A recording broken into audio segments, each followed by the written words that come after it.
So the opening section will be live, and then we'll have an embargoed section with Andy for the Monday newspapers.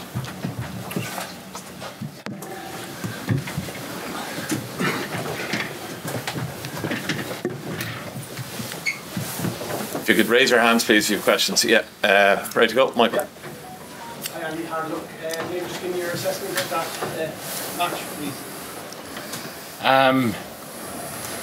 Cut a long story short, I actually thought England deserved to win. I thought, you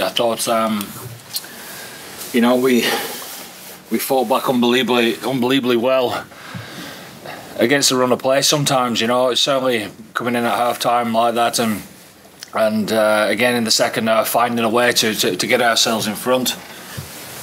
But again, to cut a long story short, I thought England deserved it with the pressure that they had and created, and so congratulations to them. How do you lift the team for next week? There's obviously a big prize at the end. How quickly, how did you get over this? I mean, you probably have a Grand Slam in your mind. And how quickly? Well, you know, you talk about the Grand Slam stuff, but every game matters, doesn't it? We want to win everything, so we've never shied away from that. And today was obviously one of those games that we wanted to win. But that's life. You dust yourselves down. We've been very good at winning and moving on to the next one. We've got to be really good at losing as well, you know. Making sure that we congratulate England tonight, have a beer with them. I thought they played really well, so we've got to dust ourselves down tomorrow and make sure that we turn up with a smile on our face, because as you said, we've got a championship to win next weekend. Stephen? Peter, what are the big learnings for Ireland today in defeat? Look, we spoke about our discipline. Obviously, it was a big in for them. I thought they were good. They were clinical around our messing up our breakdown. We found it hard to get consistency in our phase play. I thought we strike quite well off set piece and stuff was good, but we didn't seem to get into a lot of our phase. And look, it was, as we said before, and it was a massive pressure match, pressure environment, and you know, they're quality side, and I thought they showed that in spades tonight with the way they defended, clinical in their attack, and as I said, disrupted a lot of our stuff that we wanted to do. And Andy, what will you say to the team just to get them up for next week? It's not you're not playing for what you really wanted, but it's still. Well, we said from the beginning, didn't we, that we'd like to be in with a chance of winning the competition on the last day, and here we are. So, look, the lads are realists. We'll learn the lessons quickly, and there's not a problem at all about getting the lads back on track for next week. Six Nations are unbelievably difficult to come by. To win them, you tend to have a lot of ups and downs, and you look at the results today and what's happened throughout this competition.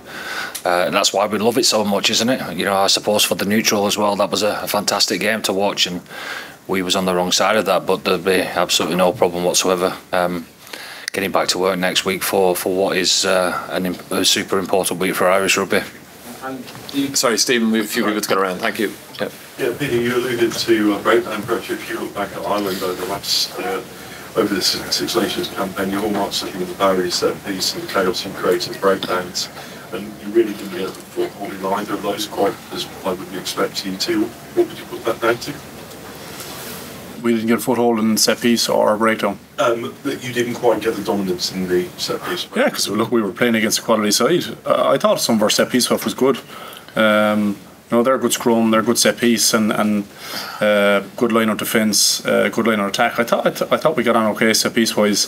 Breakdown wise, you know, that's what they came hard at it.